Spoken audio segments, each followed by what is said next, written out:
To battle an often unseen invader, it's important to not only know where it is, but where it comes from. And we also have to realize that the fight is everyone's responsibility and has no off-season. It's all part of preserving our precious lakes and rivers by changing Minnesota traditions.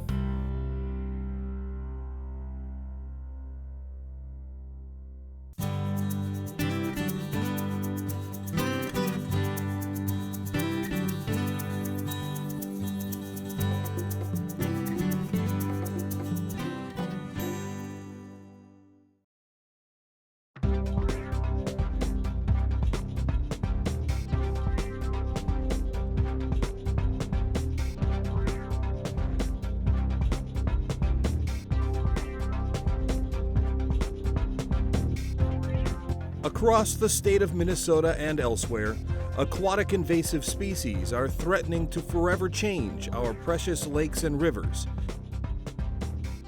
and in the process, take away some of our most prized traditions. Still, most experts agree that it doesn't have to be that way. We simply need to be aware, change a few old habits, and understand that preventing the spread of aquatic invasive species requires everyone working together as a team. Some challenges are, again, people set in their ways. We find targeting maybe a younger audience. It's amazing how a young child, because they're so open to new ideas, can then start reminding, their parents or grandparents of, hey, but you shouldn't do that, and start changing that whole culture belief system on doing these things, easing the process, making these different tasks as easy as possible for people to accomplish. Having the resources out there, like decontamination units, I think is hugely important. If someone can go get it, like Hubbard County here, if someone can go get a complimentary decontamination, they're going to go do it. You put the hose in with 120-degree water and work around the live well from top to bottom in a circular motion. Pulling their heartstrings, I think that's a great tactic for making people realize that this is right here. This is in my area, this is in my lake, or this could happen to my lake. Some of these landowners or lake owners, they may have had these places in their families for generations, so that really ties to their tradition.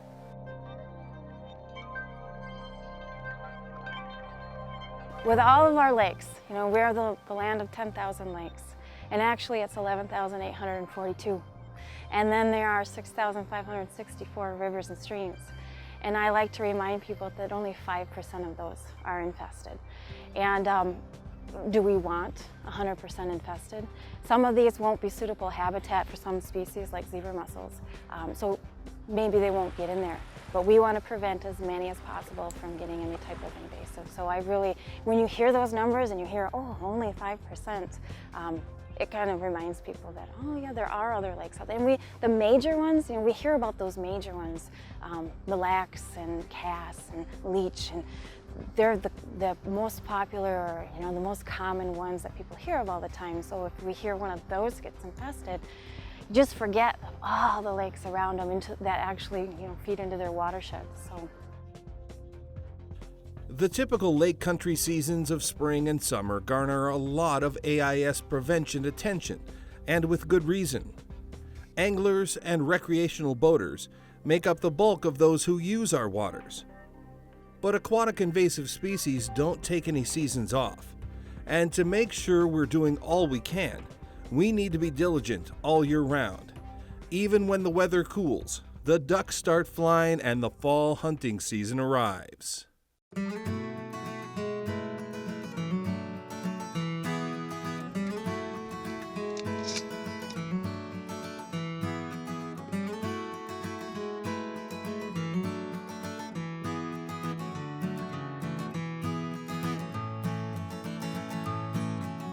Waterfowl in this area for close to 32 years. I've been doing it since my family was born in this area, so we've hunted all our lives up in this area. All these local waters are a big part of it. it's just something I grew up doing, and hope my kids can do it, you know. I have been involved with waterfowl hunting in the state of Minnesota since I've been about age 10. Didn't have any mentors really in the waterfowling game. I really started out reading Fur Fish and Game, Sports Afield, and thought it sounded really kind of a neat deal, and I started sneak hunting the creeks when I was 10, 11, 12 years old, single shot shotgun over my shoulder, no waders, freezing, and hopefully getting a mallard or two or whatever species I'd run into. Every weekend, if I can, during the fall, starting from the first weekend of duck season in late September till now, you know, November. I hunt 2 states. I hunt every weekend. I don't early goose hunt. I'm not into swatting mosquitoes when I'm hunting ducks, but I hunt every weekend that it's possible. I usually hunt 40 days, 35 days, something like that.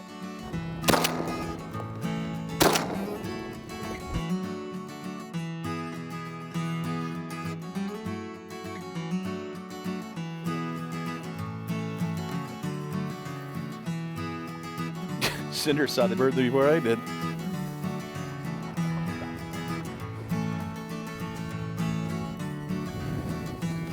Leave it.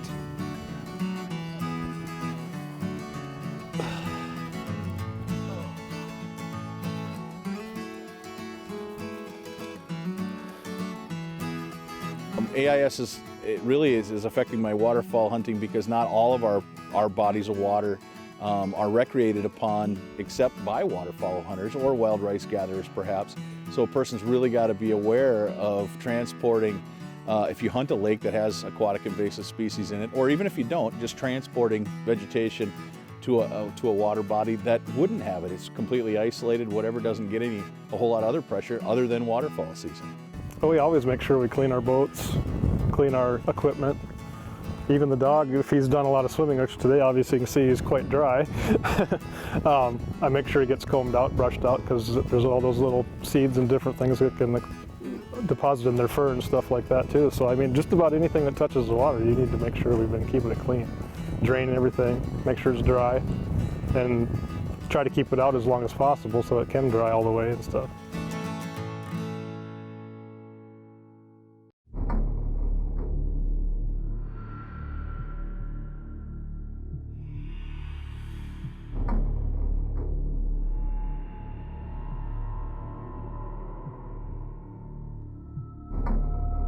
An invasive species is one that is not native to the area, of course, but it's also one that causes some type of harm, whether it be ecological, economic, some type of impact that species is causing by being here. And that's the divider between just a non-native and an invasive, what we would then classify invasive species. There's ones like curly-leaf pondweed, and they say that one's been in the state of Minnesota since 1910 about. Now there's ones like zebra mussels. That one was first found in the Duluth Superior Harbor in 1989, so fairly recent, and then it started moving inland. They're actually native to the Black and Caspian Seas in Europe, and they believe they came in with ballast water. The shipping industry brought them in with ballast water, so that's the same with faucet snails is another one native to that Europe area and brought in. Although other ones they believe were brought in, say, by the horticultural trade. Purple loosestrife, back before it was considered invasive, was a popular garden plant. And then pink water lily, which is an invasive species, pond gardeners like pink water lily, and it's actually okay to possess that, but letting that get out into nature and into another water body is illegal. So there's different routes, but they say the most common route of transport is human activity. And they all have some type of survival tactic, and we have to remember that because they're not native to here, their predators are non-existent. You know, what may eat these over in Europe don't exist over here. So they have a chance to reproduce and then survive, and then reproduce and survive. They say a female zebra mussel can, in each breeding cycle, which they do multiple times in a summer, can reproduce about 40,000 eggs just on one breeding adult. Although we have seen that things are starting to utilize them. You know, they're being found in bellies of waterfowl. They're found that sturgeon are eating them.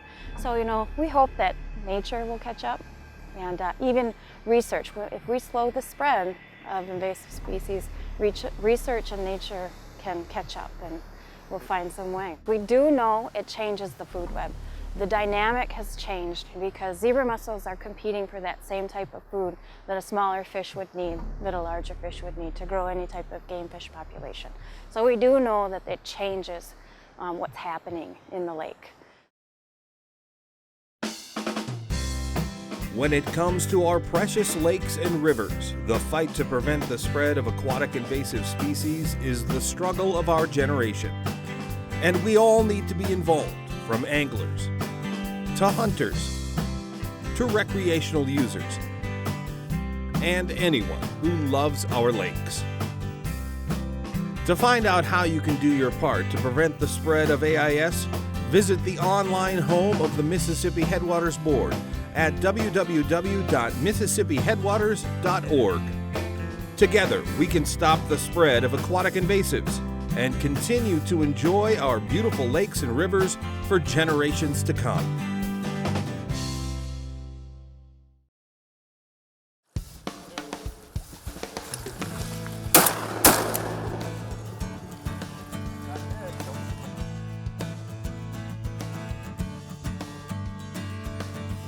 Invasive species affect my duck hunting because really simple, like a lake like this one that has curly pondweed and faucet or New Zealand mud snails in it, the ecosystem itself has changed. I mean, it also has carp in it, which over the course of the years, the curly pondweed has taken over the lake. It's the only pond or really weed left in it, so it affects the waterfowl hunting.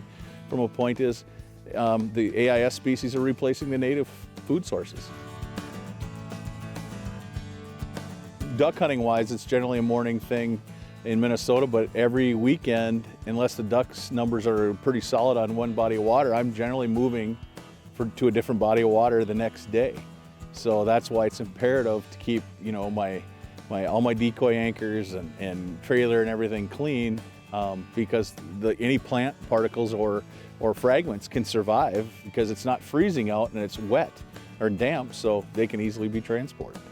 The biggest one is the decoys, I think, as far as the waterfowl is concerned, because a lot of the lakes or ponds we go to, if you pull up your decoy cord, it's literally tangled in it, and if you're in a hurry, it's easy just to wrap it up in there and put it right in the bag with the rest of the stuff, you know, and the next time it goes right back in the water, and a lot of us go 2-3 days in a row, you know, so it's still fresh and can be replanted back to another body of water. So I think you need to take the time to make sure you actually put away the equipment properly and at least clean it off, you know, and drain it.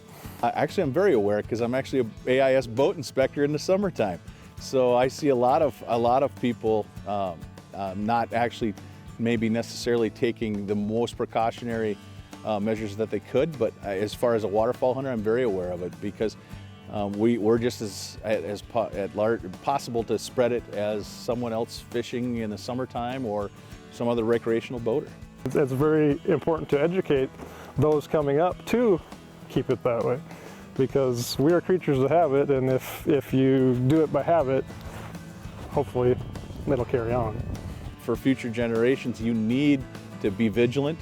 I think from the duck hunting perspective, I think our waterfowl hunters could do better. They don't necessarily take the precautions as they should. They need to, because like I said, they're migratory just as well as the ducks, and they're moving all over the state. And if you ever want to keep your waterfowling heritage such as it is or was, you need to be vigilant in preventing the spread of AIS. All right, after we're finished up waterfowling, the hunting itself was excellent, but the shooting wasn't so great. This lake that we happen to be hunting today actually has aquatic invasive species in it. It has curly pondweed, and it actually had New Zealand mud snails. One of the first things I always do is make sure I get the drain plug pulled. Even this time of year, decoy strings and dogs and everything jumping into the boat, you get a lot of extra lake water. You got wader water and all kinds of stuff that comes in.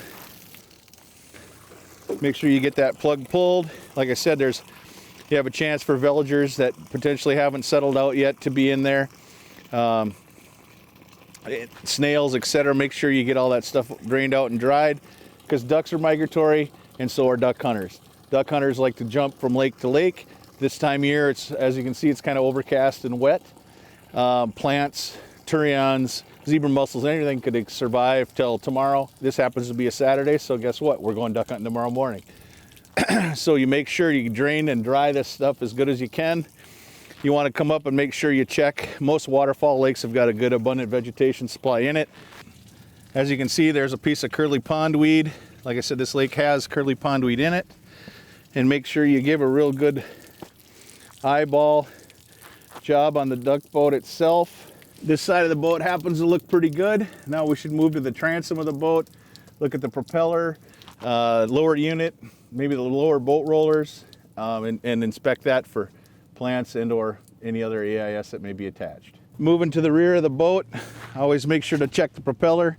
And here, again, as a lot of times you'll find a shard of curly pondweed, and all it would take was a fragmentation of this pondweed. Tomorrow morning, going to a new lake doesn't have it, you have a potential for AIS infestation. You can see here on the lower rollers of the boat, here's another piece of the curly pondweed. Generally this time of year, most of this stuff has died out in its wintering stage, but we've had a warm fall. This is late, almost Halloween, and we're still seeing green curly pondweed floating around in the lake. So, like I said, make sure you take a good thorough look. Moving up to the front of the boat, like I said, make sure you get a good look. Axles, this one happens to have a brake line on it, and we do have some vegetation hanging on here. This happens to be our native Elodea, this stuff, but here's another fragment of curly pondweed laying on the trailer. Make sure you get that all cleaned off. This particular plant actually is Elodea, or Canada waterweed. It's actually a native of Minnesota, but as Minnesota laws indicate, there's no aquatic vegetation that can be transported. So obviously we're going to remove this and deposit it at the landing and leave it be. Before I bag up all the decoys for the day, always look at your main anchor lines. This happens to be a gang line anchor. A lot of times these flukes will be out, and you'll pick up a piece of aquatic plants that'll get stuck in the grapples. There again, if it's going back in the lake tomorrow, you've got a fresh, nice chunk of curly pondweed that's going to end up being in potentially a new body of water that does not have it. And you have a risk of infestation. So make sure to check your anchors and your decoy lines, etc., for any kind of aquatic plants. Our goal, anyway, is to prevent the spread of that invasive to any other lake. So number one, if a person finds out that their lake has an invasive, they have to be even more diligent on going through the process of cleaning, draining, drying out, decontaminating before they go to any other. And then maybe their lake association could be a bit more involved in, say, an inspection program, so that this doesn't get carried around. Nature, again, it finds its balance, and it just hasn't been here long enough, we believe, for nature to have found any balance. If you find anything suspicious, you want to make sure you maybe take a picture, not maybe, but take a picture just in case you lose the sample. People are afraid because you can't transport invasive species that they just leave it and then say, well, I found it somewhere. If you're transporting it to an office to give to a specialist to identify, that will be okay. If you bring it to me, that is okay for you to transport it. So a sample would be great. If you don't want to take the sample, take a picture. A location, if you have a GPS, perfect, because I can get right back to it. If you're at an access with an inspector, leave it with the inspector. Any fisheries office nearby, and really any DNR office nearby, if you tell them, I need this to go to the invasive species specialist, they can figure it out. That really kicks in a rapid response.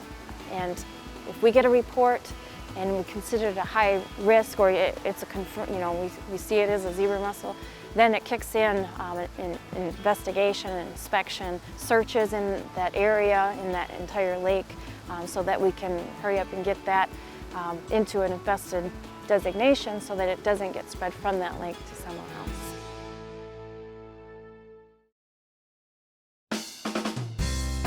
When it comes to our precious lakes and rivers, the fight to prevent the spread of aquatic invasive species is the struggle of our generation.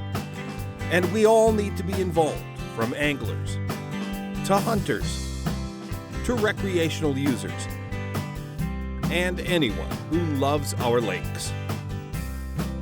To find out how you can do your part to prevent the spread of AIS, visit the online home of the Mississippi Headwaters Board at www.mississippiheadwaters.org. Together, we can stop the spread of aquatic invasives and continue to enjoy our beautiful lakes and rivers for generations to come.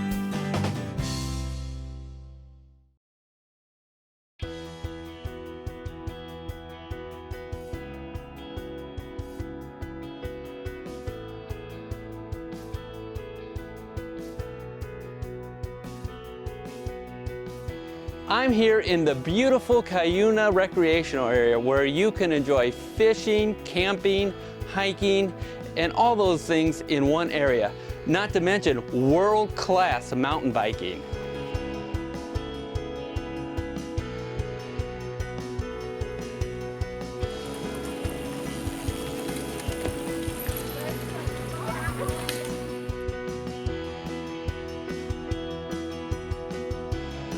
Kayaking is one of the fastest growing sports in America.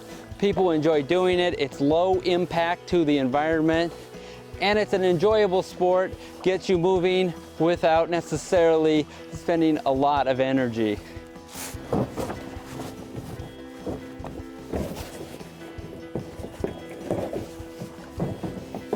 So one of the first things we want to do when we look at a kayak, in cleaning a kayak, you want to first look at your paddle. A lot of times your paddle, when going through the water, you can pick up debris. So you just want to do a quick check and make sure aquatic invasive species is not present.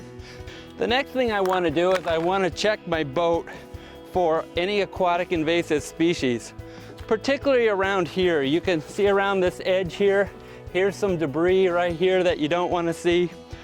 Maybe I went underneath a tree and I got some junk and some leaves. That could have been aquatics, some things there. So that's part of the clean part. The other part is draining. I want to pull, my kayak has a plug-in back. I want to pull that, and then I want to walk to the front here, and I just want to lift it up. And I get to drain it and wait for all the water to drain out there. So when I flip it over, one of the things you'll know is that the whole bottom side, it may have some aquatic invasives, but what you really want to do is check here and also in the back. It seems that that's where your mud is going to be accumulating, and that's probably the most sensitive points where you can transfer aquatic invasive species.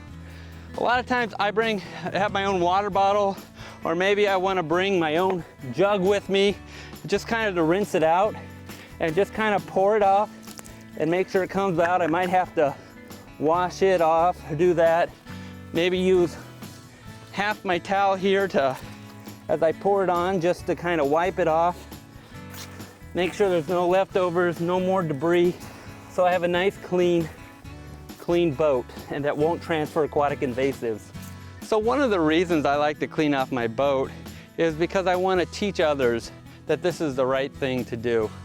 And we want to show respect for the natural resources. So I like to clean my boat at every time I pull out, regardless if it's infected. We want to treat our natural resources with respect, and we want to preserve it for future generations. There's a lot of things we can do with kayaking and some of these other things that we can also help to prevent the spread of aquatic invasive species. With your help, everyone can be part of the solution rather than part of the problem.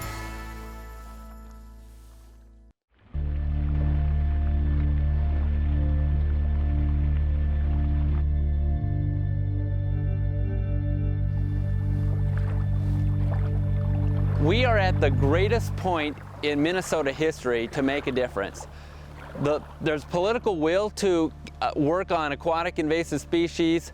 There's funding coming from the state. There's local counties doing their part with inspectors and decontamination units. There's the Department of Natural Resources working on this. And there's the University of Minnesota doing research, which just isn't focusing on what's here now, but what could be coming in the future.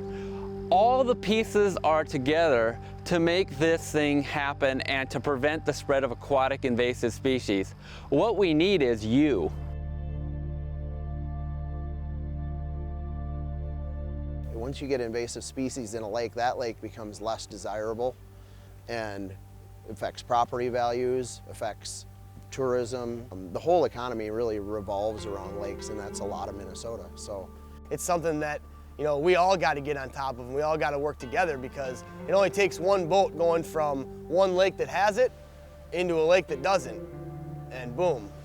It's huge here in Minnesota just to have, you know, nice, clean, accessible lakes, because if there's milfoil and zebra mussels, it takes away from that experience.